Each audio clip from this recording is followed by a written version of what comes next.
হরে কৃষ্ণ, হরি বল। আজ আমি আপনাদের সঙ্গে কিভাবে একজন দাসীপুত্র নারদ মুনির পদ প্রাপ্ত হলেন সেই যে গুহ্য কথা, সেই কথা বিষয়ে আজকে আপনাদের সঙ্গে আমি আলোচনা করব। যে এটা শুধু আগের জীবনের বা ত্রিযুগের কথা নয়, এটা পূর্বকল্পের কথা।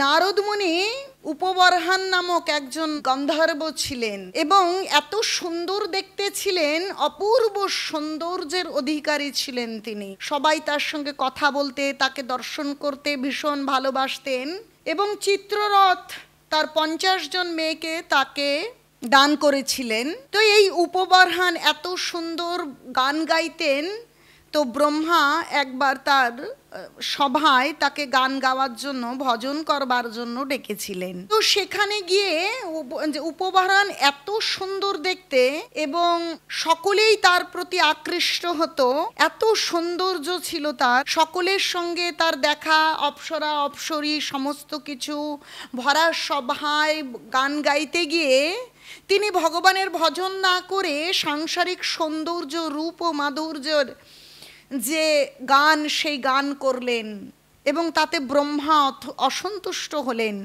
যে তোমাকে আহ্বান করেছি ভগবানের ভজন গাইতে, ভগবানের মহিমা কীর্তন করবার জন্য, আর তুমি কি না জড়জাগতিক সৌন্দর্যের মহিমা কীর্তন করেছো? যাও, তুমি নিম্নজনী প্রাপ্ত হবে। তো তৎক্ষণাৎ উপবর্হান তার সেই গন্ধর্ব দেহ পরিত্যাগ করলেন এবং নিম্নজনী প্রাপ্ত হলেন। তাহলে চিন্তা করে দেখুন, তিনি গন্ধর্ব হয়েও জড়জাগতিক গান করেছেন বলে তিনি অভিশপ্ত হয়েছেন ব্রহ্মার কাছে।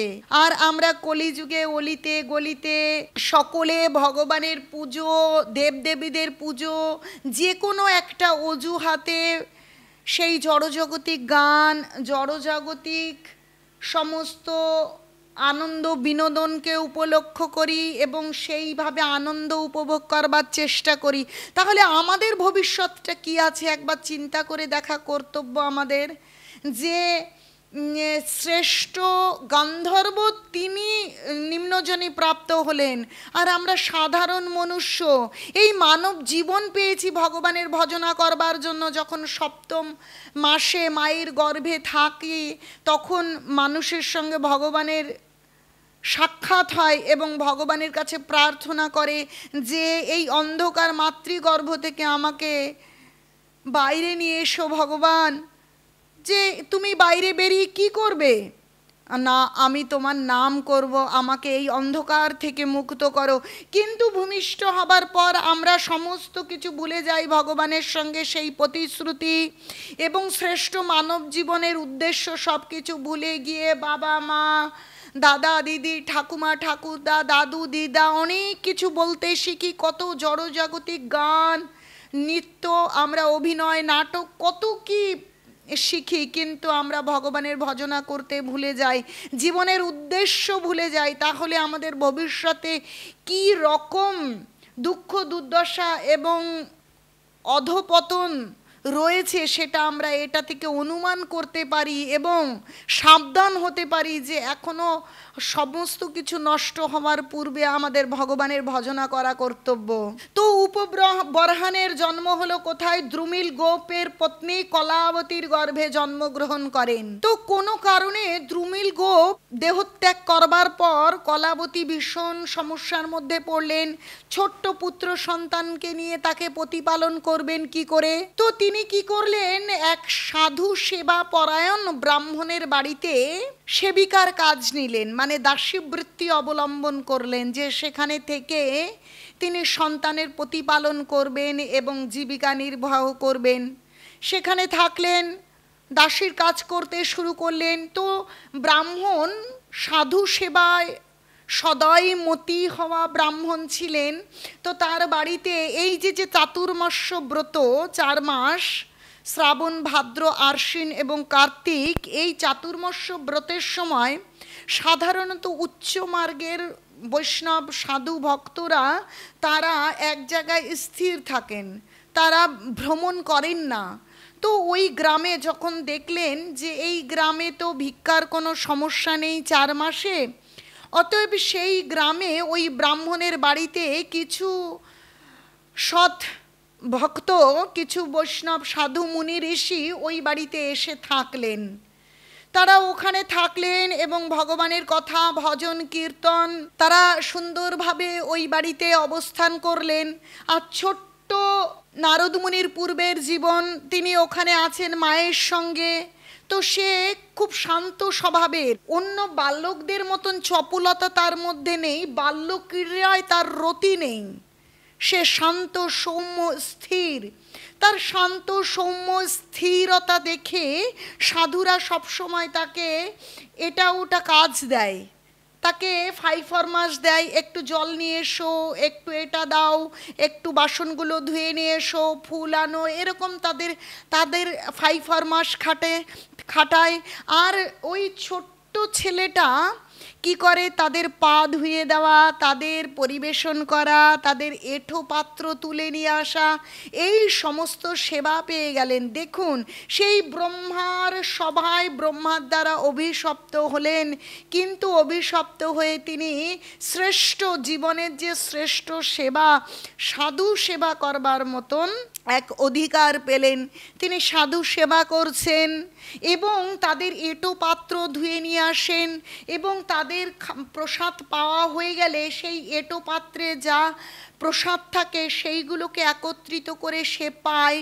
সে যখন ওই প্রসাদ পায়, তার ভগবানের নামে রুচি আসে এবং চোখ দিয়ে ঝরঝর করে জল পড়ে। যে দেখুন, ভক্তি জীবনে আমরা আসি, কিন্তু আমরা ভগবানের নামে রুচি আনবার চেষ্টা করি, কিন্তু সব সময় মতি থাকে আমাদের সংসারের ভোগ বিলাসের রুচি। অনেক দিন, এমনকি সম্পূর্ণ জীবন চলে যায় ভগবানের নামে রুচি নিয়ে আসতে, কিন্তু ছোট্ট বালক নারদ মুনির পূর্ব জীবনে তার ওই সাধুদের যে এঁটো যে প্রসাদ, সেই প্রসাদ পাচ্ছে, আর ভগবানের নামে এত রুচি যে নামেই তার চোখ দিয়ে ঝরঝর করে জল আসে। শাস্ত্রে আছে যে ভক্ত পদধূলি ভক্ত পদ জল, ভক্তাভুক্ত শেষ এই ভজনের বল। তো তিনি ভক্ত পদধূলি, ভক্তের পা ধুইয়ে দেবার সুযোগ পাচ্ছেন, ভক্ত পদ জল গ্রহণের সুযোগ পাচ্ছেন, এবং ভক্তাভুক্ত শেষ যে প্রসাদ, বলছে ভগবানে নিবেদিত প্রসাদ, নিবেদিত ভোগ অবশিষ্ট হয় প্রসাদ, কিন্তু যখন ভক্ত মহান ভক্তরা সেই প্রসাদ পাওয়ার পর যে উচ্ছিষ্ট, সেটা হয় মহা মহাপ্রসাদ আখ্যান। আর সেই মহাপ্রসাদ গ্রহণ করলে হৃদয়ের সমস্ত কলুষতা, তমগুণ এবং রজগুণ বেরিয়ে গিয়ে হৃদয় নির্মল হয় এবং ভজনে মন আসে, রুচি আসে। তো ছোট্ট বালকের ভগবানের কথায়, ভগবানের নামে চোখে জল আসে, কোনো জড়জাগতিক দুঃখ বা কোনো অবহেলা সেই জন্য নয়, কোনো মায়ায় সেই জন্য নয়, তার ভগবানের নামে ভগবানের কথায় চোখে জল আসে। যখন সেই ব্রাহ্মণের বাড়িতে উপস্থিত ভক্ত ব্রাহ্মণরা, যখন বৈষ্ণবরা যখন ভগবানের কথা বলেন, ছোট্ট ছেলেটা এক কোনায় বসে শান্ত সৌম্য স্থিরভাবে সেই ভগবানের কথা শ্রবণ করেন, আর হৃদয় অভ্যন্তর থেকে প্রেম জাগরিত হয়। অশ্রু দিয়ে, চোখ দিয়ে অশ্রু ঝরঝর করে পতিত হয়, এই রকম ভাব এসেছে। এইভাবে তার জীবনের ওই সময়টা মহা আনন্দে কাটছে, ভক্ত সঙ্গ হচ্ছে। সে এত সুন্দর করে শ্রবণ করে তার হৃদয় অভ্যন্তরের সমস্ত ভাগবত তত্ত্ব একত্রিত হয়, আর হৃদয় অভ্যন্তরে পূর্বের যত মলিনতা আছে সমস্ত মলিনতা দূরীভূত হচ্ছে। এইভাবে আনন্দের সময় কেটে গিয়ে যখন চাতুর্মাস্য ব্রত শেষ হয়ে গেল, তখন সমস্ত ভক্তরা চলে যাবেন, কিন্তু ছোট্ট বালকের বড় মন খারাপ, তার ক্রন্দন আসছে। এতদিন আমি এত আনন্দে ছিলাম, এনাদের সেবা, এনাদের জল নিয়ে আসা, এনাদের বাসন ধুয়ে দেওয়া, একটু জামা কাপড় ধুয়ে এনে দেওয়া, সেসব করে ভগবানের ভক্তদের সেবা করে মহা আনন্দে কাটছিল। এখন এরা চলে যাবে, তাহলে আমার জীবনটা কেমনভাবে চলবে? এইভাবে সে হাউ মাউ করে ক্রন্দন করছে। আজ ভক্ত সেবা থেকে আজ বঞ্চিত হওয়ার জন্য তার ক্রন্দন আসছে। তো এইভাবে তাকে বিষণ্ণ এবং ক্রন্দনরত অবস্থায় দেখে একজন মহান ভক্তের বড় কৃপা হলো, তখন তাকে গোপনে ডেকে নিয়ে গিয়ে যে কৃষ্ণ তত্ত্ব জ্ঞান, সেই জ্ঞান তিনি ছোট্ট ছেলেটাকে প্রদান করলেন, যেটা ভাগবতম একাদশ স্কন্ধে ভগবান উদ্ধবকে প্রদান করেছিলেন। সেই গুহ্য তত্ত্ব কিভাবে আচরণ করলে, কিভাবে কৃষ্ণ ভক্তি করলে, কিভাবে ভগবানের প্রেম ভক্তি লাভ করা যাবে, ভগবানকে লাভ করা যাবে, সেই গুহ্য তত্ত্ব জ্ঞান দিলেন নারদ মুনির পূর্বে সেই ছোট্ট বালকটিকে। দেখুন, আমরা মনে করতে পারি ছোট্ট বালক, সে কি করে এত বড় মাপের কৃষ্ণ ভক্ত হতে পারে, কিন্তু বিষয়টা বয়সের নয় যে এ ছোট, এ কি করে এত ভালো কৃষ্ণ ভক্ত, এর বয়স হয়নি, এ বড় এ ছোট, এই ভেদ বুদ্ধি করা কর্তব্য নয়। কারণ প্রত্যেকেরই পূর্বে জন্ম রয়েছে, কে যে কোথা থেকে কতটা সুকৃতি বহন করে আনছেন কেউ জানে না। বাইরের বয়স, তাতে শরীরের বয়সে কিচ্ছু যায় আসে না। ভগবান গীতায় বলছে, বহুনি মে ব্যতীতানি জন্মানি তব চার্জুন তান্নাহং বেদ সর্বাণি না তং বেথু পরন্তপ। ও কোন্তেও, তোমারও পূর্বে বহুবার জন্ম হয়েছে, আমারও হয়েছে, কিন্তু তুমি অনু চৈতন্য, তোমার কিছুই মনে নেই, আর আমি বিভু চৈতন্য, তাই আমার সব কিছু মনে আছে।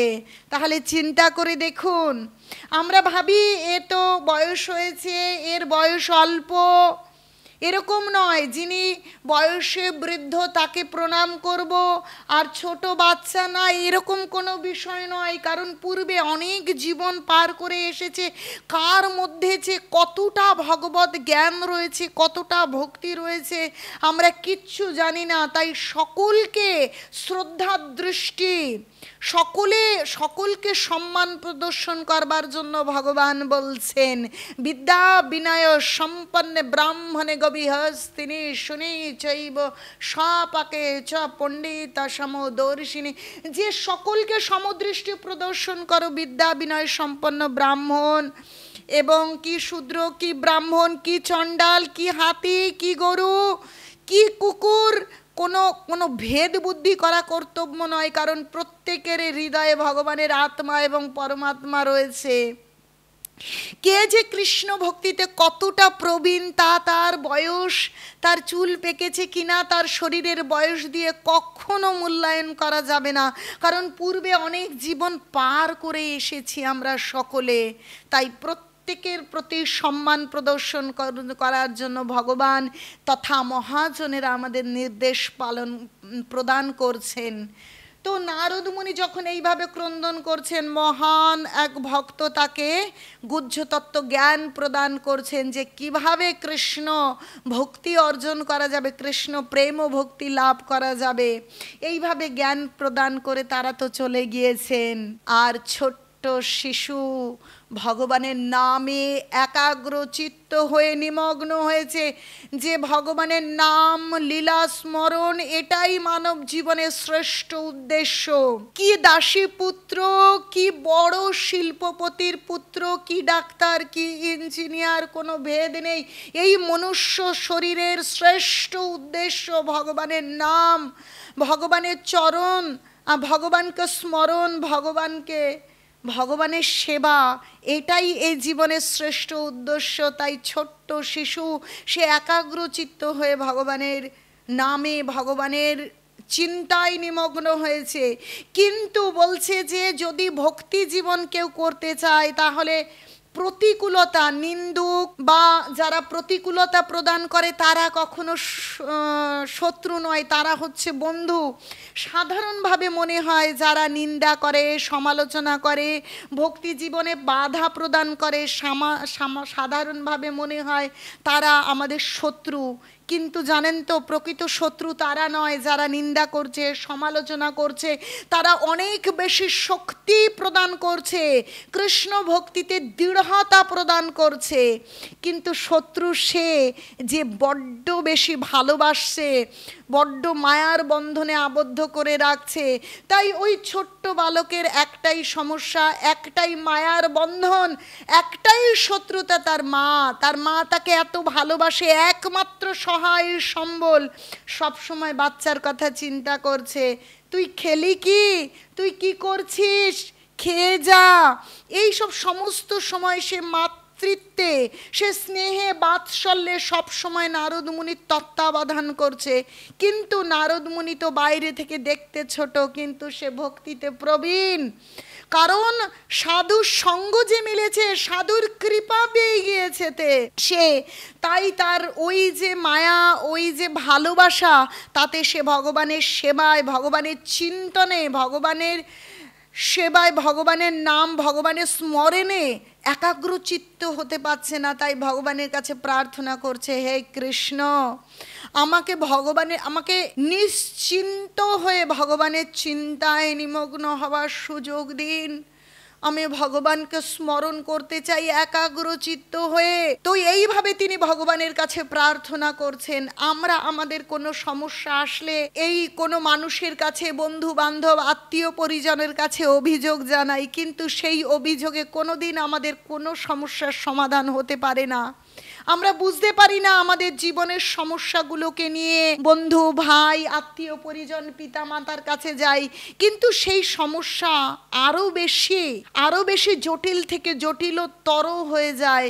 সেই সমস্যার সমাধান হয় না, আমাদের দুঃখের নিবৃত্তি হয় না। যদি আমাদের কোনো সমস্যা আসে, আমাদের ভক্তি জীবনে কোনো সমস্যা, কোনো প্রতিকূলতা, তখন একমাত্র কৃষ্ণ, একমাত্র অনাদির আদি গোবিন্দ ভগবানের স্মরণ করা কর্তব্য, এবং দুবাহু তুলে তার কাছে শরণ গ্রহণ করা কর্তব্য। কারণ এছাড়া জড়জাগতিক কোনো মানুষ, কোনো আত্মীয় কোনো সমস্যার সমাধান করতে পারে না। আরে আমি তো সাধারণ একটা মনুষ্য, আমার সমস্যা কি সমাধান করবে? দ্রৌপদীর সমস্যা সমাধান করতে পারিনি। মহারথী ভীষ্ম, দ্রোণাচার্য, পঞ্চস্বামী, কৃপাচার্য সকলে উপস্থিত, কিন্তু তার সর্বশ্রেষ্ঠ লজ্জা এবং অপমান থেকে কেউ রক্ষা করতে পারিনি।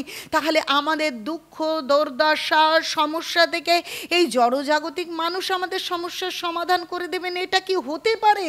আমরা ভীষণ মূর্খ এবং নির্বুদ্ধিতায় আত্মীয় পরিজন, ভাই, বন্ধু, নেতা, মন্ত্রী সকলের চরণে গিয়ে পড়ছি সমস্যার সমাধান করবার জন্য, কিন্তু বাহ্যিকভাবে কোনো সমস্যার সমাধান হলেও কি প্রকৃত সমস্যার সমাধান হচ্ছে না। তাই একমাত্র জগতের নাথ জগন্নাথ, সেই অনাদির আদি গোবিন্দের কাছে আমাদের সমস্যার সমাধানের জন্য প্রার্থনা করতে হবে।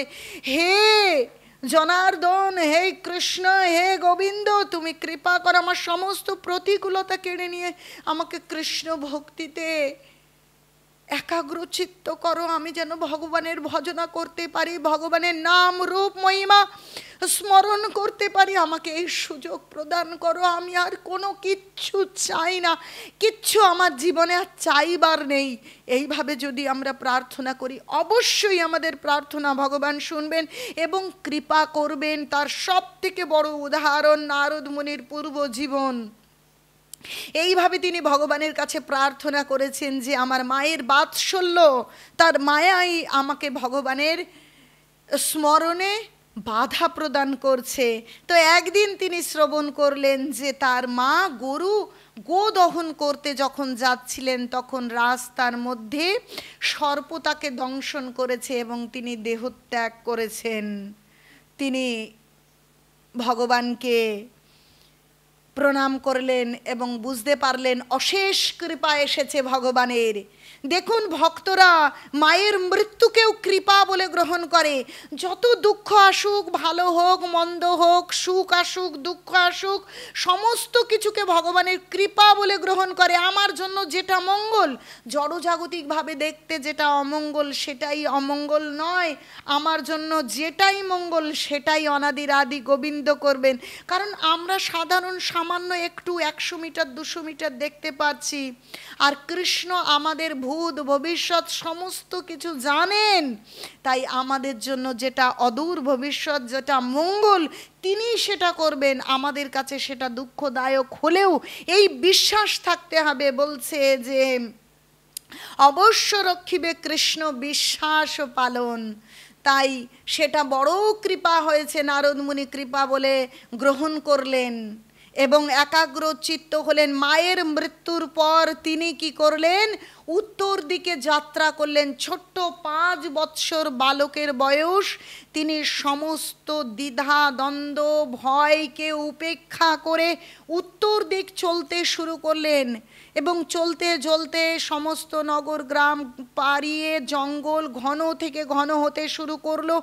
ঘন জঙ্গলে কত হিংস্রতায় পরিপূর্ণ, মৃত্যু যেন পাশে থাবা বসিয়ে বসে আছে, কিন্তু নির্ভয় ছোট্ট বালক, কারণ সে প্রকৃত তত্ত্ব উপলব্ধি করেছে যে যা আছে ভাগ্যে তা অবশ্যম্ভাবী, ভবিষ্যৎকে কখনো পাল্টানো যায় না, যা ভবিতব্য তা ঘটবেই। যদি আমার ভাগ্যে মৃত্যু থাকে, বাঘ সিংহ হিংস্র পশুদের কাছে মৃত্যু হবে, অতএব তাতে ভয় করে কোনো সমস্যার সমাধান নেই, ভয়ের কোনো কারণ নেই। আমার অভয় চরণ ভগবানকে লাভ করতে হবে, অতএব ভয়ের কোনো কারণ নেই। যা আছে যেটা করবেন ভগবান সেটাই ভালো করবেন। তাই দ্বিধা দ্বন্দ্ব ভয়হীনভাবে তিনি গভীর বিপদসঙ্কুল অরণ্যের মধ্যে দিয়ে চলছেন, আর সর্বদাই ভগবানের নাম আর ভগবানকে স্মরণ করতে করতে চলছেন। এরকম করে চলতে চলতে একটা জায়গায় তিনি গিয়ে দেখলেন এক মনোময় হ্রদ, শান্ত স্নিগ্ধ পরিবেশ। সেই হ্রদের জলে কত ফুল ফুটে আছে, সুন্দর পাখিরা কূজন করছে, মৃদুমন্দ বাতাস বইছে, কি সুন্দর মনোময় পরিবেশ। তিনি এতদিন চলছেন ক্লান্ত এবং পরিশ্রান্ত, ক্ষুধার্ত, তো সেই সুন্দর জলে স্ফটিকের মতন জল, সেই হ্রদে স্নান করলেন এবং অনেকটা জল পান করলেন। জল পান করে নিয়ে এক বটবৃক্ষের তলায় তিনি উপবেশন করলেন এবং ভগবানের লীলা স্মরণ করার চিন্তা করলেন। এবং যখনই তিনি এইভাবে চিন্তা করছেন, তার চোখ দিয়ে জল পড়ছে এবং রোমাঞ্চ হচ্ছে। এইভাবে তিনি হৃদয় অভ্যন্তরে ভগবানকে দর্শন করলেন, এক চিন্ময় আনন্দ অনুভব করলেন। কিন্তু মুহূর্তের মধ্যে সেই ভগবানের যে রূপ মহিমা তার কাছে এলো, কিন্তু মুহূর্তে ভগবান অন্তর্হিত হয়ে গেলেন। যখনই তার হৃদয় অভ্যন্তরে ভগবান অন্তর্হিত হয়ে গেলেন, সেই আবার হাউমাউ করে কাঁদতে শুরু করলেন। হ্যাঁ, কৃষ্ণ কোথায়, কৃষ্ণ কোথায়, ভগবান এরকম করে ক্রন্দন করছেন। কিন্তু আকাশবাণী হলো, তুমি আর এই শরীরে তুমি আমাকে দর্শন করতে পারবে না, সম্পূর্ণ নিষ্কলুষ না হলে আমাকে আর দর্শন করতে পারবে না এই শরীরে। তুমি অপেক্ষা করো, তুমি তুমি নাম করতে থাকো এবং অপেক্ষা করো এই শরীর ত্যাগের। এই শরীর চলে যাওয়ার, ত্যাগ করবার পরে তুমি আমার ধামে নিত্য শরীর সেই নারদ মুনির পদ প্রাপ্ত হবে। অতএব নির্ভয় নিঃসংকোচ হয়ে তুমি ধ্যানস্থ হও, তুমি ভগবানের নাম করো, তুমি আমাকে প্রাপ্ত হবে, আমার ধাম প্রাপ্ত হবে, চিন্তার কোনো কারণ নেই। আকাশবাণী হলো, আকাশবাণী শ্রবণ করে সেই ছোট্ট ছেলেটা ভগবানের নাম এবং ভগবানের সেই রূপ মহিমায় ধ্যানস্থ হলেন আর অপেক্ষা করতে লাগলেন মৃত্যু মৃত্যুর জন্য সময় গুনছেন কিন্তু ভয় পাচ্ছেন না। দেখুন, যারা ভগবানে ভক্তি করে তারা কখনো মৃত্যুকে ভয় পায় না।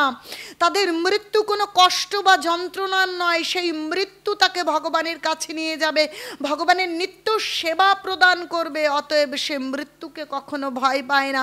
তাই আহ্বান করছে, কখন মৃত্যু আসবে আর এই শরীর চলে যাবে, আমি ভগবানের নিত্য সেবায় প্রবেশ করব, ভগবানের কাছে যাব। অপেক্ষা করছেন আর ভগবানের রূপ মহিমা চিন্তন করছেন, সমাধিস্থ হয়ে ধ্যানস্থ হয়ে আছেন। এইভাবে আসতে যথা সময়ে সেই বিদ্যুৎ ঝলকানির মতন তার শরীর ত্যাগের সময় এলো আর শরীর বিনষ্ট হয়ে গেল। ছোট্ট বালকের আত্মা ভগবানের ধাম গেলেন, সেখানে চিন্ময় ধাম, চিন্ময় শরীর দিলেন ভগবান, যে শরীর কখনো কখনো ধ্বংসপ্রাপ্ত হবে না। বলছি, এই লোক থেকে ব্রহ্মলোক পর্যন্ত সমস্ত ব্রহ্মা ইন্দ্র সমস্ত দেব দেবীরও মৃত্যু আছে। বলছে, ব্রহ্ম ভুবনাল্লোকা পুনরাবর্তী নো অর্জুন মামুপেত্তা তু কন্তেও পুনর্জন্ম ন বিদ্যতে। এই মর্তলোক থেকে ব্রহ্মলোক পর্যন্ত সকলের মৃত্যু এবং পুনর্জন্ম আছে, কিন্তু যিনি আমাকে প্রাপ্ত হয়, আমার ধাম প্রাপ্ত হয়, আমার চরণে আশ্রয় গ্রহণ করে, তার কখনো আর পুনর্জন্ম হয় না। তাই দেখুন, নারদ মুনির পদ তিনি দিলেন ওই ছোট্ট শিশুটাকে, যে নারদ মুনির শরীর পঞ্চভৌতিক নয়, চিন্ময় শরীর। পঞ্চভৌতিক শরীর মাটি জল বায়ু অগ্নি বাতাস দ্বারা যে শরীর, সেই শরীরের অবশ্যই সেই শরীর নষ্ট হয়, জন্ম মৃত্যু জরা ব্যাধি আছে, কিন্তু চিন্ময় শরীর প্রদান করলেন, যে শরীর কখনো লয় প্রাপ্ত, কখনো নষ্ট হবে না, এবং তিনি সমস্ত কিছু মনে রাখতে পারবেন। এমনকি যুগের কথা নয় যে সত্য ত্রেতা দাপর কলি প্রত্যেক যুগের কথা তিনি স্মরণ করতে পারবেন বা মনে রাখতে পারবেন, এরকম নয়। কল্পের কথা, সমস্ত কল্পের কথা তিনি মনে রাখতে পারবেন। এই চিন্ময় পদ প্রাপ্ত হলেন এবং তাকে তিনি এক চিন্ময় বীণা প্রদান করলেন। বলছে যে পরমেশ্বর ভগবান শ্রীকৃষ্ণ যে নারদ মুনিকে বীণা দান করেছিলেন, সে কথা লিঙ্গ পুরাণে বর্ণিত হয়েছে। শ্রীল জীব গোস্বামীও সে কথার উল্লেখ করেছেন। এই অপ্রাকৃত বাদ্যযন্ত্রটি শ্রীকৃষ্ণ এবং নারদ মুনি থেকে অভিন্ন, কেননা তারা সকলেই অধক্ষ তত্ত্ব। এই বীণা স্বর অপ্রাকৃত এবং তাই এই বীণা বাজিয়ে নারদ মুনি যে ভগবানের মহিমা এবং লীলা বর্ণনা করেন, তাও জড়াতীত অপ্রাকৃত তত্ত্ব। সঙ্গীতে 7টি সুর, সা মানে সরোজ, রে মানে ঋষভ, গা গান্ধার, মা মধ্যম, পা পঞ্চম, ধা ধৈবত, নি নিষাদ জড়াতীত, এবং বিশেষ করে চিন্ময় সঙ্গীতের জন্যই সেগুলি ব্যবহার করা হয়ে থাকে। ভগবানের শুদ্ধ ভক্তরূপে নারদ মুনি সর্বদাই তার দেওয়া বীণা বাজিয়ে তার প্রতি তার কৃতজ্ঞতা প্রদর্শন করেন এবং এইভাবে তিনি নিরন্তর ভগবানের দিব্য মহিমা কীর্তন করেন এবং তাই সেই অতি উচ্চ পদ থেকে তার কখনো পতন হয় না। শ্রীল নারদ মুনির পদাঙ্ক অনুসরণ করে এই জড়জগতের মুক্ত পুরুষদেরও কর্তব্য হচ্ছে সা রে গা মা পা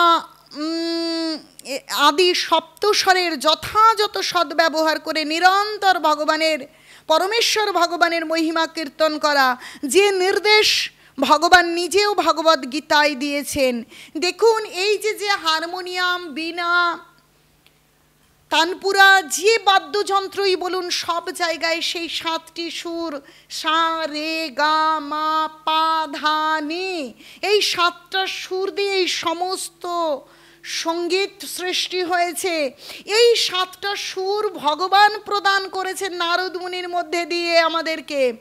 সেই সুর প্রদান করেছেন ভগবানের ভজন কীর্তন করবার জন্য, ভগবানের দিব্য মহিমা এই জগতে তুলে ধরবার জন্য। কিন্তু আমরা কত মূর্খ, সেই 7টি সুরকে দিয়ে জড় জাগতিক যত রূপ সৌন্দর্য, জড় জাগতিক যে ইন্দ্রিয় ভোগের বিষয়, সেই বিষয়ে কত ভজন, কত গান, কত কি করছি আমরা।